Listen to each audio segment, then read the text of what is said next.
로마서 8장 33절에서 34절을 오늘 살펴보겠습니다. 자, 33절, 34절을 우리가 함께 읽겠습니다. 누가 능히 하나님의 택하신 자들을 송사하리요? 의롭다 하시니는 하나님이시니 누가 정죄하리요? 죽으실 뿐 아니라 다시 살아나시리는 그리스도 예수시니 그는 하나님 우편에 계신 자요 우리를 위하여 간구하시는 자시니라. 우리가 살펴보고 있는 로마서,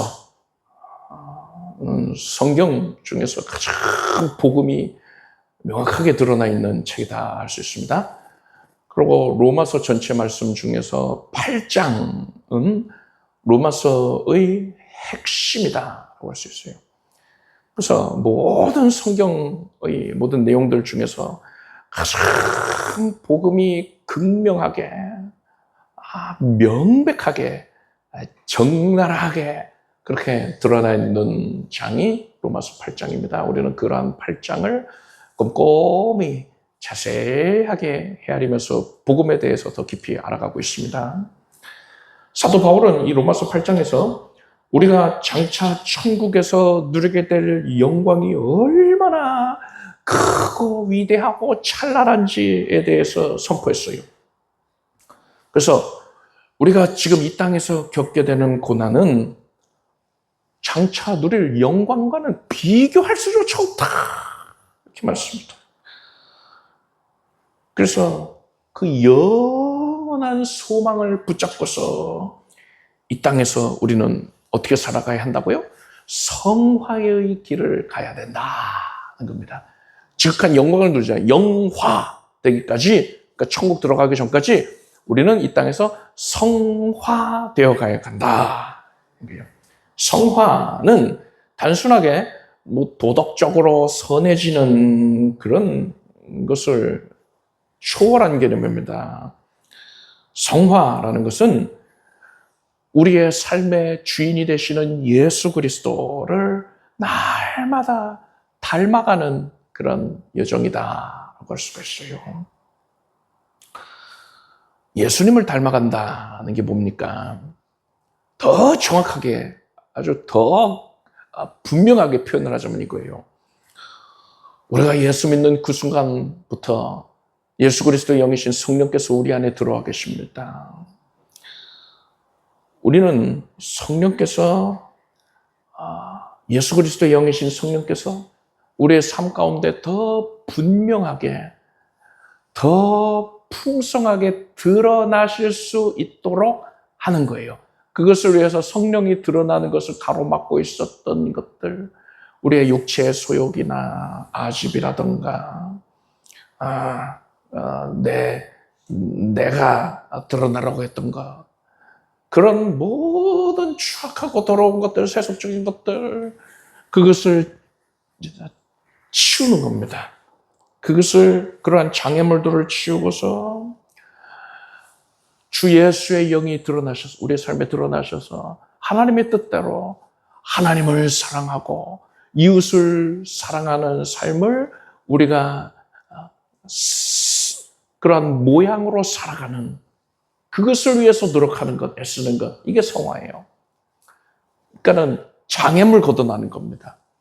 내가 예수님 닮아가야지 하고 수염 여기 기르고 멀리 헤어스타일 어떻게 하고 옷을 어떻게 하고, 이게 아니라 내 안에 이미 예수가 들어와 계시니까 예수께서 드러나실 수 있게 그 장애물들을 없애고 깨뜨려 버리고 하는 그런 과정이에요. 그런데 마귀가 그걸 적극적으로 막아서고 있단 말입니다. 어떻게 해서든 성령님이 드러나시지 못하게 하려고, 죄의 모습만 드러나게 하려고, 어떻게 해서든 우리의 부정한 것들, 더러운 것들, 그것들로 우리의 영혼을 덕지덕지 붙여두려고 애쓰는 거예요. 우리는 그러한 마귀와 치열하게 싸움을 하는 겁니다. 붙여놓은 것들을 떼내는 거예요. 저기 배 밑에 보면은 따개비가 가득 붙어 있잖아요. 그런 것들, 날카로운 것들로 긁어서 떼버려야 하지 않습니까? 안 그러면은 연료도 많이 들고 여러 가지 오염을 초래한다 하더라고요. 그래서 그런 것들을 제거를 해야 되잖아요. 마귀가 성령님 드러나시지 못하도록 우리의 영혼의 더러운 것들, 부정한 것들, 그런 것들을 마구마구 붙여놓으니까 우리는 마귀에 대항해서 그런 것들을 떼어내는 싸움을 하는 겁니다. 이것이 치열한 싸움이에요.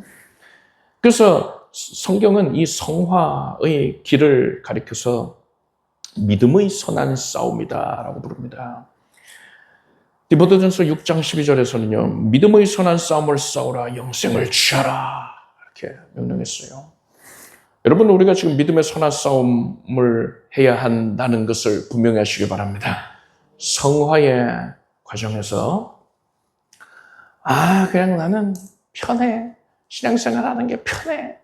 뭐 교회 일주일에 한 번 나가기만 하면 되고 뭐 그런 거 전혀 어렵지도 않아. 우선 그렇게 생각이 아니라 여러분의 삶의 현장에서 예수가 드러나시는 것을 막고 있었던 것들, 그렇게 적극적으로 방해하고 있었던 마귀의 세력에 맞서서 치열하게 싸우면서 그것들을 걷어내야 된단 말이에요. 잘라내고 깨뜨려야 된단 말입니다. 내 육체의 정욕, 내 옛 사람이 추구하던 것들, 그런 것들을 계속 떼어내야 된단 말이에요. 그것이 굉장히 어려운 싸움이라는 걸 인식하고 그런 싸움에 정면으로 응하게 되길 바랍니다. 자, 이 싸움에서 마귀가 사용하는 가장 강력하고 또 교묘한 무기가 있어요. 마귀는 우리가 그 더러운 것들을 함부로 쉽게 떼어낼 수 있게 하지 않습니다. 떼어낼 담력을 잃어버리게 만들어요. 그래서 어떻게 하느냐? 정죄를 하고요. 참소를 합니다. 그게 마귀의 가장 대표적인 무기예요. 마귀는 우리의 연약함, 과거에 지었던 죄, 그리고 오늘 또 나를 넘어지게 했던 바로 그 죄의 문제를 들추어내는 겁니다. 그래서 우리 귀에다가 속삭이는 거예요. 네가 이런 죄를 짓고도 감히 하나님의 자녀라고 할 수 있느냐? 너 같은 자를 하나님이 사랑하실 리가 없다. 이렇게 속삭이는 거예요. 마귀는요, 하나님 앞에서 밤낮 우리를 참소합니다. 우리를 참소하고 고발하는 이 법정에서 보자면은 죄인을 고발을 하는, 죄진 사람을 고발하는 검사의 역할을 하고 있다. 이렇게 볼 수 있어요. 뭐 의로운 검사는 아니죠. 근데 우리를 어떻게든 넘어뜨리려고요. 계속 고발하는 거예요. 욥기를 보면은 마귀가 이 동방의 의인이라고 불리던 욥, 그 욥마저도 하나님 앞에서 참소하지 않습니까? 하물며 허물이 많고 죄가 많은 나를 마귀가 참소 안 할 리가 없잖아요. 우리의 작은 그런 부분들을 다 찾아내서 아주 심대한 죄악인 것처럼 부풀리기도 하고요. 어찌됐든 간에 끊임없이 고발을 하고 있어요. 이러한 마귀의 정죄와 참소 앞에서 우리는 쉽게 낙심을 하고 스스로를 정죄하면서 절망의 나락으로 떨어지곤 합니다. 마음속에 깊은 심연으로 떨어진단 말이에요. 그런데 이거는 절대로 하나님이 원하시는 모습이 아니에요. 마귀가 원하는 모습이란 말입니다.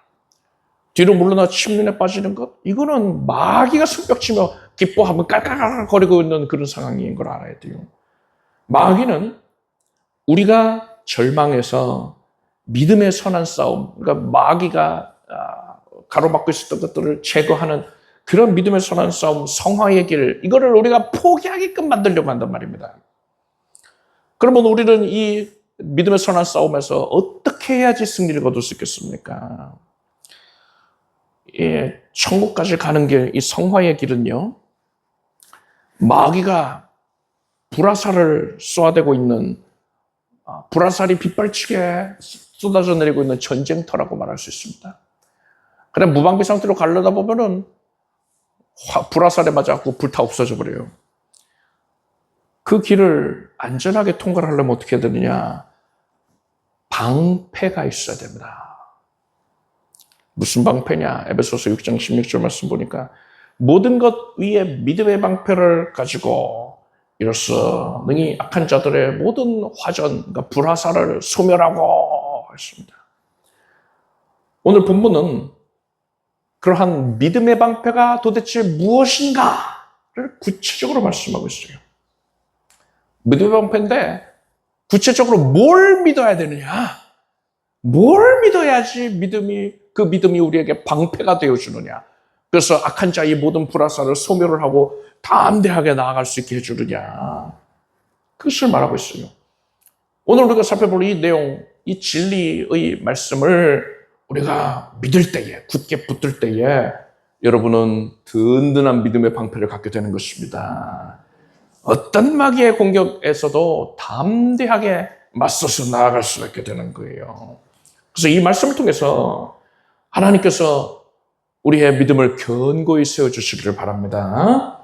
흔들림 없는 담대함을 얻게 되기를 바랍니다. 우리가 마귀의 정죄 앞에서 담대함을 얻게 하는 이 믿음의 방패의 첫 번째가 무엇입니까? 바로 예수께서 우리의 죄값을 넘치도록 치르셨다는 것에 대한 믿음입니다. 마귀는 우리에게 죄의 빚을 갚아라 하고서는 아주 끈질기게 요구를 합니다. 빚쟁이에요, 빚쟁이. 죄의 빚을 갚아야 돼 하고서는 따라다녀요. 그런데 우리는 이걸 알아야 됩니다. 그 빚은 이미 다 청산되었습니다. 그것도 내가 갚은 게 아니라 예수께서 대신 갚아주셨어요. 베드로전서 1장 18절 이하에 이렇게 말씀합니다. 너희가 알거니와 너희 조상의 유전한 망령된 행실에서 구속된 것은 은이나 금값이 없어질 것으로 한 것이 아니요 오직 흠없고 점없는 어린 양 같은 그리스도의 보배로운 피로 한 것이니라. 그리스도의 보배로운 피로 죄값을 다 치러주셨다는 거예요.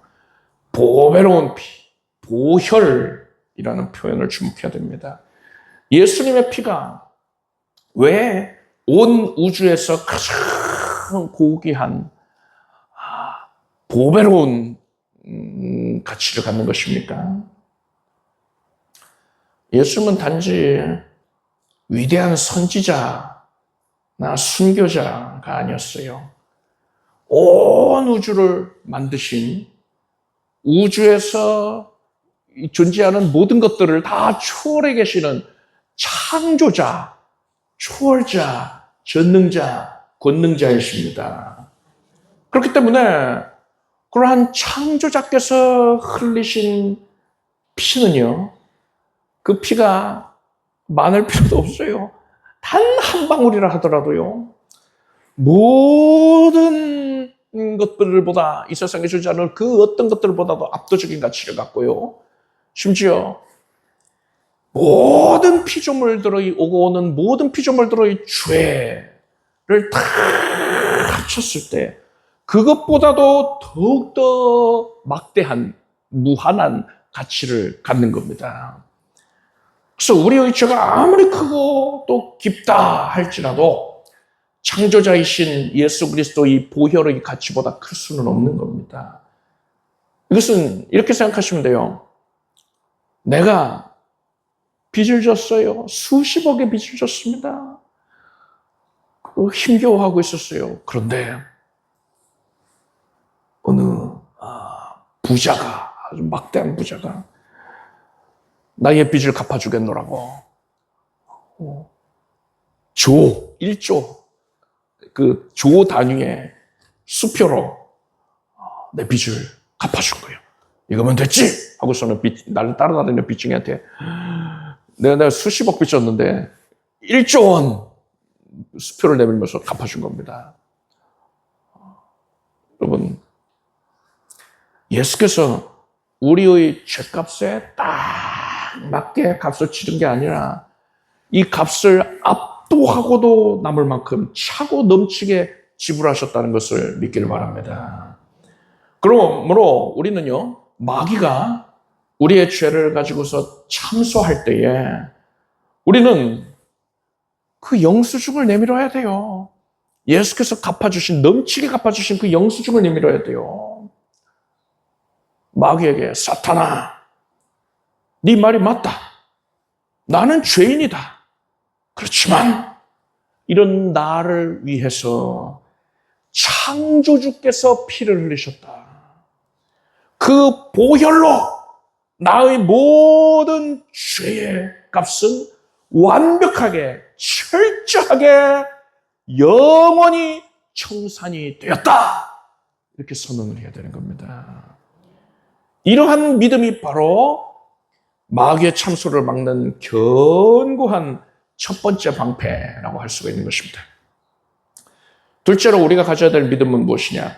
우리는 예수님 안에서 죄에 대하여 이미 죽은 존재라는 믿음입니다. 마귀는 계속해서 우리를 과거의 죄에 묶어두려고 합니다. 그런데 성경은 우리가 예수님을 믿을 때에 참으로 놀라운 신비로운 사건이 일어난다고 선포하고 있어요. 바로 우리의 옛 사람이, 옛 자아가 예수님과 함께 십자가에서 죽었다는 거예요. 로마서 6장 6절 7절에 이렇게 말씀합니다. 우리가 알거니와 우리 옛사람이 예수와 함께 십자가에 못 박힌 것은 죄의 몸이 멸하여 다시는 우리가 죄에게 죽노릇하지 아니하려 함이니 이는 죽은 자가 죄에서 벗어나 의롭다 하심을 얻었음이니라. 예수님은 단순히 우리의 죄값만을 지불해 주시고 끝난 게 아니고요. 죄의 뿌리인 우리의 옛사람, 죄의 출처 아닙니까?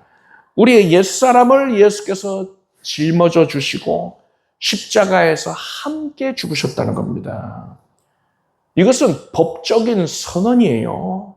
사형수가 사형을 당하면 그의 모든 법적 책임은 소멸이 됩니다. 죽은 사람한테 가서 세금 밀렸으니까 세금 내야 돼 할 수가 없어요. 또 그의 밝혀진 또 다른 과거 행적을 인해서 범죄 기록으로 인하여서 다시금 그를 고발을 할 수가 없습니다. 이 사람은 이미 법 앞에서 죽었기 때문에 더 이상 법의 적용을 받지 않는 거예요. 마찬가지로 예수 그리스도를 믿는 우리들은 그리스도 안에서 죄에 대하여서 이미 사형 선고를 받고서 그 형이 집행이 된 자들입니다. 사형 받았어요. 여러분과 내가 하나님 앞에서 사형 받은 겁니다. 그래서 마귀가 우리한테 너 또 이러이러한 죄 지었지? 이렇게 고발을 할 때에 우리는 이제 이렇게 대답할 수 있는 거예요. 사탄아, 네가 고발하고 있는 그 사람은 이미 2000여 년 전에 골고다 언덕에서 예수 그리스도와 함께 십자가에 못 박혀 죽었다. 나는 이제 그리스도 안에서 새로운 피조물이 되었다. 죽은 자에게 더 이상 죄를 물을 수가 없다. 이렇게 선언할 수 있는 거예요. 여러분, 우리는 더 이상 죄의 노예가 아닙니다. 죄가 우리를 지배하던 법적인 권세는 우리가 예수 안에서 죽음으로써 이미 종결이 되었습니다. 이 진리를 믿을 때에 우리는 과거의 죄책감이라는 감옥에서 이제 벗어나서 참된 자유를 누릴 수가 있는 겁니다. 자, 셋째로 믿음의 방패에 무엇을 믿느냐 그 내용. 셋째로 부활하신 예수께서 지금도 우리의 변호자요 간구자가 되어주신다는 믿음입니다. 믿음의 선한 싸움은 마귀의 참소로 시작이 된 법적인 공방을 치른 것이라 말할 수가 있습니다. 마귀는 검사 역할이라고 했죠. 우리는 피고석에 앉아 있습니다.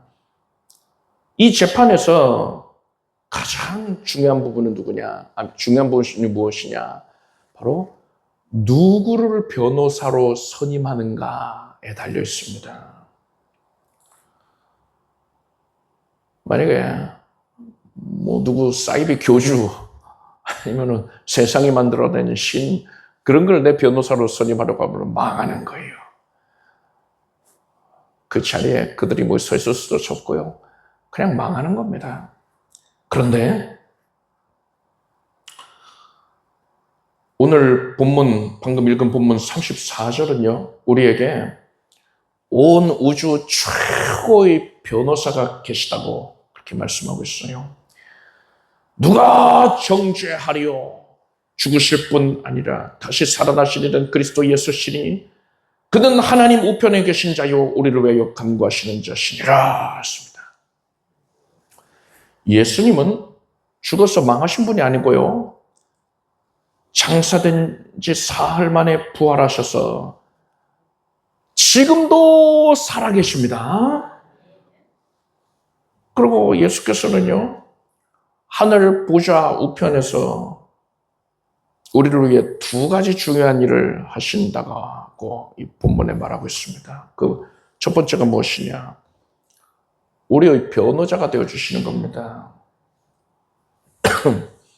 요한일서 2장 1절에 만일 누가 죄를 범하면 아버지 앞에서 우리에게 대언자가 있으니 곧 의로우신 예수 그리스도시라 했습니다. 대언자, 그러니까 우리의 변호자예요.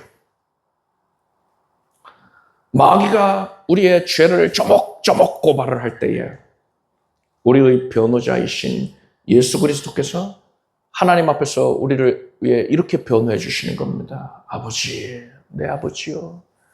맞습니다. 이 사람이 연약해서 넘어졌습니다. 그렇지만 그 죄의 형벌은 제가 이미 십자가에서 모두 받았습니다. 제가 흘린 피가 그 증거입니다. 그러므로 이 사람은 더 이상 정죄받을 수 없습니다. 이렇게 변호해 주시는 거예요. 예수님의 변호는요, 실패할 확률이 전혀 없어요. 예수님 자신이 우리의 의로움의 근거가 되어 주시기 때문입니다. 예수님이 의로우시기 때문에, 예수님의 의로우심 자체가 우리의 의로움의 근거가 되기 때문에 하나님께서는 우리를 죄 없다, 의롭다 판단하시는 거예요. 그리고 둘째로 예수께서는 우리를 위한 간구자가 되어주십니다. 예수님은 단지 법적인 변호만 해주시는 게 아니고요. 우리를 위해서 끊임없이 기도를 하고 계십니다. 히브리서 7장 25절 보니까 그러므로 자기를 힘입어 하나님께 나아가는 자들을 온전히 구원하실 수 있으니 이는 그가 항상 살아서 저희를 위하여 간구하심이니라 했습니다. 예수님은 우리가 넘어졌을 때에 그럴 줄 알았다. 연약해서 저럴 줄 알았어. 내가 잘못 봤네 하고 우리를 단념하시는 게 아니라, 포기하시는 게 아니라 오히려 우리에게 긍휼을 베풀어 주십니다. 또한 하나님 아버지께서 우리가 넘어졌을 때에 하나님 아버지께서 우리를 긍휼히 여기실 수 있도록 그것을 위해서 예수께서 아버지께 간구하여 주시는 거예요. 아버지께서 가장 사랑하시는 아들 예수 그리스도의 간구를 어떻게 외면하시겠습니까? 여러분, 우리는 절대로 그와 같이 버려둠을 당한 존재가 아니라는 것을 아시길 바랍니다. 가장 유능한 변호자이신 우리를 가장 사랑하는 예수께서 우리의 중보자가 되셔서 24시간을 우리와 함께하고 계시다는 거예요. 하루 종일 날마다 매일같이 매 순간 우리와 함께하고 계시단 말입니다. 그러한 예수께서 우리를 위해서 지금도 아버지께 간구하시고 계시다는 사실이 마귀 앞에서 우리를 두렵지 아니하게 하는 것입니다. 우리의 가지고 있는 믿음의 방패, 이 믿음의 내용 네 번째는 무엇이냐? 최고 재판장이신 하나님께서 이미 최종 판결을 내리셨다라는 믿음입니다. 마귀가 우리를 고소하고 예수께서 우리를 변호를 하시지만 정말 중요한 건 뭡니까? 판사예요, 판사. 최종 결정은 재판장이신 하나님 아버지께 달려 있습니다. 오늘 본문의 33절은 이러한 재판의 결과에 대해서 이렇게 선언하고 있습니다. 누가 능히 하나님의 택하신 자들을 송사하리요? 의롭다 하시니는 하나님이시니. 라고 했습니다. 아버지께서 우리에게 의롭다 재판 결과를 선언하신 거예요. 여기서 의롭다 하셨다는 이 표현은요, 법적 용어입니다. 법정에서 사용하는 용어예요. 재판장이신 하나님께서 예수 그리스도를 믿는 우리들을 보시고는 그 거룩한 재판정에서 망치를 내리치면서 판결 망치 내리치시면서 선언을 하신 거예요. 이 사람은 예수 믿기 때문에 의롭다. 죄가 없다. 쾅쾅쾅 판결을 내리신 겁니다. 여러분, 이 판결은요, 절대로 우리의 행위로 말미암은 게 아니고요, 우리의 어떤 자격 때문에 말미암은 것이 아니었어요. 오직 우리를 대신하시는 예수 그리스도의 완전한 의를 보시고 하나님께서 판결을 내려주신 것입니다. 이게 최종 판결이에요. 여러분, 대법원 판결 나면은요, 더 이상 안 바뀝니다. 대법원 판결보다도 높은 거고요. 뭐 헌법재판소가 또 많이 요즘에 활동을 했는데 그런 헌법재판소 갖다 줘도요, 안 돼요. 하나님의 재판정이 가장 높습니다. 그 누구도 항소하지 못해요. 뒤집지 못해요. 아무리 사람이 무슨 수를 쓴다 하더라도요, 못 바꿔요. 전 우주적인 최종 선고인 것입니다. 그런데도 마귀가 계속해서 우리를 참수하고 있단 말이에요. 이것은 재판장이신 하나님의 주권과 권위의 정면으로 도전을 하는 겁니다. 너무나도 우매한 행태인 것이죠. 그것은 하나님의 진노를 살 뿐입니다. 하나님께서는 마귀에 대해서 진노하시는 것이지, 마귀의 그런 참수하는 소리 듣고 네 말이 일리가 있구나, 얘 나쁜 애구나, 이러시지 않는단 말이에요. 판결의 효력에 어떤 영향도 끼치지 못하는 것입니다. 왜요? 예수 그리스도의 의로움 때문에, 예수 그리스도의 은혜 때문에 이미 그렇게 재판 결과가 나왔습니다. 그러므로 여러분은 마귀가 우리를 정죄할 때, 참소할 때에 그의 말을 들을 필요가 없어요. 그래도 귀담아 들어보면 뼈가 되고 살이 되지 않을까, 유익하지 않을까? 아니요, 안 유익하다니까요. 의미 없는 소리예요. 그것은 이미 재판에서 패소한 검사가 불평하는 겁니다. 투정하는 소리. 그것에 불과한 거예요. 마귀가 정죄하는 것은요. 소음입니다. 소음. 우리는 그런 소음에 귀를 기울일 게 아니라 우리의 마음은 오직 재판장의 그 최종 판결문에 관심을 기울여야 되는 거예요. 예수 믿었으니 의롭다. 그렇게 재판 결과를 선고하신 그 내용에 우리는 관심을 기울여야 합니다. 그리고서 우리는 그 판결을 믿는 믿음으로 하나님께서 나를 의롭다 하셨다. 이 재판은 종결되었다. 이렇게 선언을 해야 되는 겁니다. 마귀 앞에서 그렇게 선언할 수 있게 되기를 바랍니다. 오늘 우리가 살펴본 이 네 가지 믿음, 이 네 가지 내용, 진리 아닙니까? 이것은 우리가 처음 살펴보는 내용이 아니죠. 우리가 처음 예수님을 믿음으로 영접할 때에 받아들인 그 복음의 핵심 내용 아닙니까? 우리의 믿음의 근거입니다. 그 내용을 정리하면 이렇습니다. 첫째는 예수께서 보혈로 우리의 죄값을 완전하게 치러주셨습니다. 둘째로 우리의 옛사람은 예수님 안에서 이미 죽었습니다. 셋째로 부활하신 예수께서 지금도 우리를 변호하고 간구하고 계십니다. 넷째로 하나님 아버지께서 우리에게 최종적으로 의롭다고 판결해 주셨습니다. 이것이 바로 우리의 믿음의 방패입니다.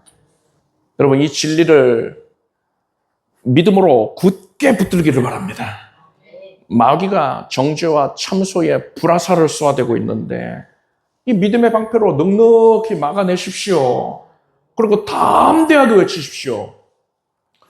누가 능히 하나님께서 택하신 자들을 고발하리요? 누가 정죄하리요? 내 죄값은 그리스도의 피로 전부 다 넘치게 지불이 되었다. 나는 그리스도 안에서 의롭다함을 입었다. 주께서 지금도 나를 위해 간구하고 계시다. 이렇게 선언을 하십시오. 여러분은 이렇듯 복음에 대한 흔들리지 아니하는 믿음으로 마귀의 모든 참소를 넉넉히 이기기를 바랍니다. 그래서 죄책감, 절망으로부터 벗어나서 다시금 믿음의 선한 싸움을 힘차게 싸워 나가기를 바랍니다. 성화를 위한 믿음의 선한 싸움을 온전히 전개함으로써 여러분의 삶 가운데 예수 그리스도께서 풍성하게 드러나시게 되길 축복합니다. 기도하겠습니다. 하나님, 예수 그리스도께서 원하시는 바대로 성화의 길을 나아가게 하소서. 날마다 더 거룩하게 하소서. 예수 그리스도의 영이 충만히 드러나게 하소서. 이것을 막아서고 있는 마귀와 믿음의 선한 싸움을 하며 물리쳐내게 하소서. 모든 것 위에 믿음의 방패를 가지고 그래서 능히 악한 자들의 모든 불화살을 소멸해내게 하여 주시옵소서. 하나님께서 우리 기도를 들으셨음에 이제 큰 승리가 우리 삶 가운데에 이루어짐을 믿습니다.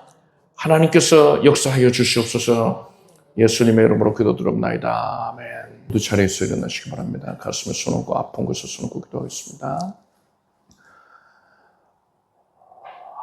전지전능하시고 만유보다 크신 하나님을 찬양합니다.